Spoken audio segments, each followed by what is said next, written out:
community. Longbox Love Affair here with the second part of my Baltimore Comic Con haul. This is my CGC on-site grading haul. So all of these books, I have 20 books here. I went a little crazy. I've never done on-site grading and only have sent books away rarely, but only because I dropped them off at another con. So I have quite a few to show you, mostly pretty happy with the outcome here. So I just put up my wish list to see that I've actually made a little bit of dent thanks to Baltimore Comic Con. I got my Secret Avengers 23 second print. I got my Teen Titans 89 variant cover by Frank Quitely. I'm only looking for the Wonder Woman Rebirth number 7 and Vision number 4. I'm really on the hunt for those two. I keep on finding Vision number 4 in second print.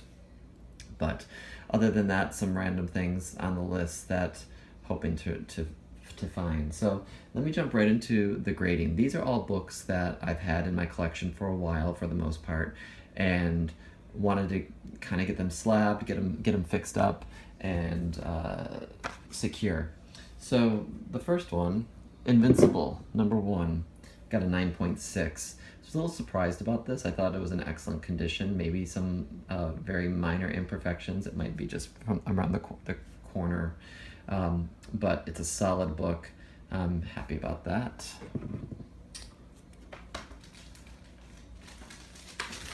Spawn Thank You Edition, 9.8. And I was actually surprised that this one also got a 9.8. It had a little crease in the metal there, but maybe it was just light enough that it met the cut for the 9.8 club there. So that's pretty exciting. Next up is Harbinger number 0. I was surprised this got a 9.2. It shows really well. It's pretty vibrant. Probably just it's been in my collection for a while. Who knows when it was originally mailed to the person that I bought it from many, many years ago. But, you know, it's the variant cover, mail away. It was hard to find. What I am happy about, however, is Harbinger number 1, coupon inside 9.6. So both of these are really great books in my collection. I'm a big Valiant fan from the old school Valiant days. There's a light bulb glaring on this. Sorry about that. There's no easy way to show these books, right? So pretty cool to have that.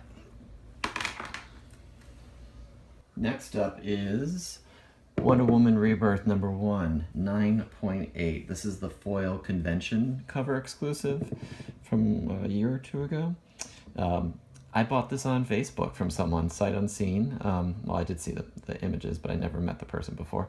And I never took it out of the packaging, never wanted to mess with it. And got a 9.8. I'm not sure how I did. Looks like some of it got a little cover crease there. I don't know why. Maybe that's how they put it in the Ziploc bag inside. So I wanted to get this preserved. I have the Batman one, which is awesome. I love the Jim Lee covers. So the only one I don't have is Superman. Really happy about this one. Edge of Spider-Verse number 2, 9.8. First Gwen Stacy as Spider-Woman. Spider-Gwen, they're now calling her. Picked this up, saw that there was buzz, picked it up on eBay really quickly when it first came out as a set, paid about 20 bucks for the whole set of the Edge of Spider-Verse, and the rest is history. So 9.2, that was a good purchase. Another good find back in the day, NYX number 3. I got a 9.4, so I don't necessarily agree with that. This was a pretty solid copy. I thought it was at least a 9.6. There was probably just a very slight crease somewhere. I can't remember exactly where.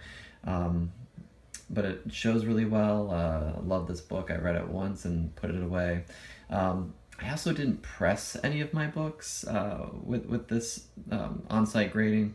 I didn't prep them in advance with the pressing, so I wonder if that played a factor here, and it may have, but a 9.4 is not bad at all, so happy about that.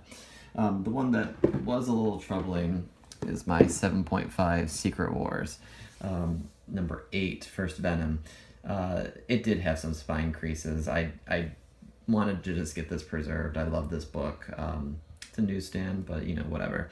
And just first appearance of the Venom symbiote. So big collector of that. I love the cover. It's not pristine, but I also never collected for grade before, and I still don't necessarily. I certainly pick up things and look at the grade and want to make sure they're good, but if I find a good deal, I'll pick it up. I'm more interested in completing my sets and the stories and what's inside. I do want complete copies, and if it's in a high grade, all the better. Jumping back to Independent Land, Sex Criminals #1, 9.8. Was happy that this was preserved. Awesome cover, not a lot going on it. I love the blank space, and just the art style on these covers is beautiful. So I love this series, hoping something comes of it in the public realm, TV or what have you. Also an Independent Saga #1, it's a 9.4. I was hoping for higher. It's a solid copy. What it didn't have going for it is that, as I've found out, is that it had a slight bend in the top corner. So I think that certainly did not help its case in this matter. I'm not sure how I got a 9.4 on this. Venom Deadpool What If #1. I thought it was a solid copy. I loved the book. It's beautiful, presents well. No creases that I saw, so I'm not sure how this got a 9.4, and then some of the other ones I have got 9.6s or 8s. So, whatever. It didn't need pressing. There's no issues. Regardless, beautiful book. Happy to have it, and happy to keep it preserved because it's hard to find. Eternal Warrior #4, 9.2. I have so many different copies of this. I wonder if I brought the wrong one. So I thought it was a better copy than 9.2, but I love the cover. I love the book. Again, it's Valiant, so special place in my heart for that run back in the early 90s. I know some of you are like, what the hell? But it was my jam. But Eternal Warrior, first Bloodshot appearance. This will probably go up if Valiant ever makes those movies. So I graded the first expensive book I ever bought as a kid. New Mutants, 87, 9.4. I kept this pretty good. It was well read, let me just tell you that. But I kept it in a nice hard plastic sleeve. First appearance of Cable, Rob Liefeld art. This started everything for me. So it's preserved now. It did have some spine ticks, some weird cover paper issue in the corner. Nothing serious, obviously, for a 9.4. I'm happy with this grade. Another comic I bought as a kid, New Mutants, 98, 9.2. I still had the old bag that had what I paid for this, and it was $10 I paid for this as a kid. Solid copy, again, well read. I was surprised this got a lower grade than the New Mutants 87, but that's okay. I enjoyed it, and I think it's worth it, the 9.2. And then about a year and a half ago, I went to this estate sale on a whim, and I found another copy of this for $1.75. So I bought that. I got it graded. I didn't press it. It came back as a 7.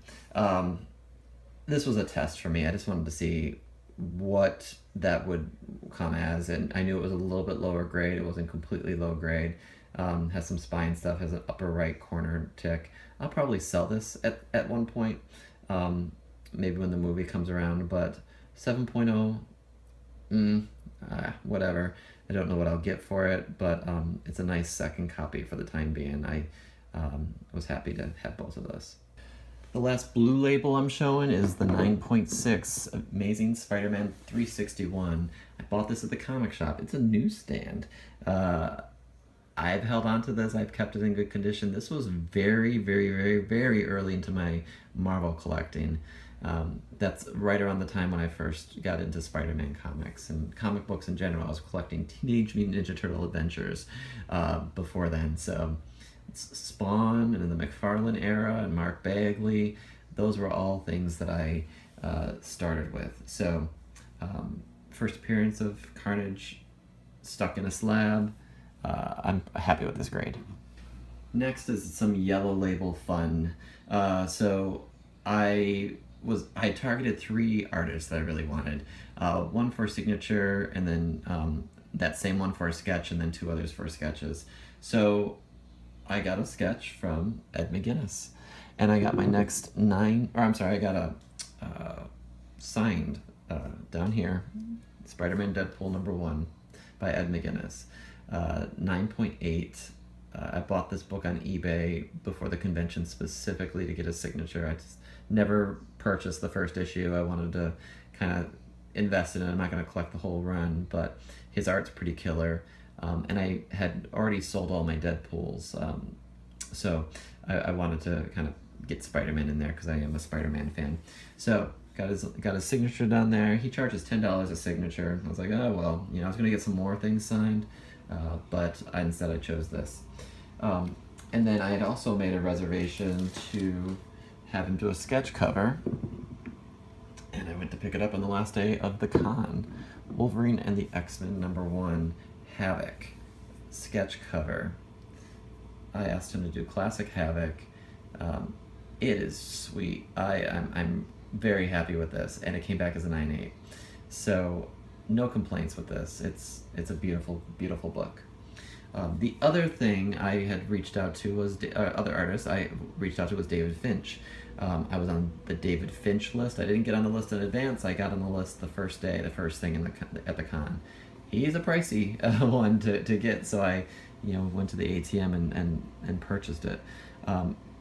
When I got to the table on Sunday to pick up my sketch and check on the status, he wasn't able to get to it. He got tired, a lot of stuff going on at the con. I don't blame him. It's just a bummer that I was really hoping for a David Finch sketch cover. I had asked him to do Cable, so maybe some other con I'll find him and he can do Cable. So in the end, I got some extra money and I got the money back, and so I put some of that money towards the wall books that I purchased at Baltimore Comic Con that you'll see. You probably saw earlier in my other haul video. Instead, another artist I had targeted did pan out, and I had to stalk him because he didn't take reservations. And that person was Walt Simonson. Now, Walt Simonson did this Uncanny X-Force Apocalypse sketch for me. This is a 9.8. I got it slabbed.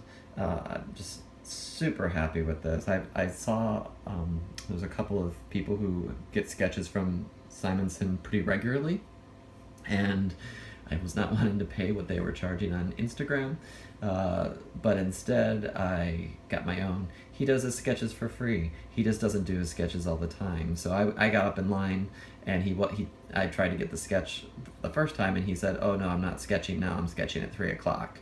And so I got in the line for the sketches at 3 o'clock.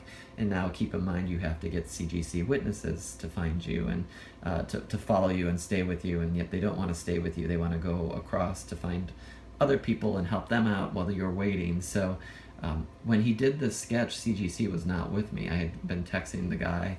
He had just left. And he was with another group of people getting other signatures from Tom King or something. So he came back, but I had to tell Walt Simonson, I was like, "Can you hold on to this book until CGC comes?" And he sort of laughed at that. It is a kind of ridiculous thing, but CGC has this witness protocol that's a pain in the ass, but in the end, worked out. I got my 2 sketches. Didn't get David Finch, but so be it. There's always another con. So I'm pretty happy with that. So that's my haul, guys. Hope you enjoyed this CGC quote-unquote unboxing-ish. Yeah, I'm looking forward to more cons. Just got my con bug back again. I went to cons a long time ago and haven't gone to any of the major ones in recent years. I went to Baltimore in the past, but only for like a day or so. So this was my first time going back for the full 3 days. So there you go. So thanks everyone for watching. Like, subscribe, and comment, and we'll talk to y'all soon.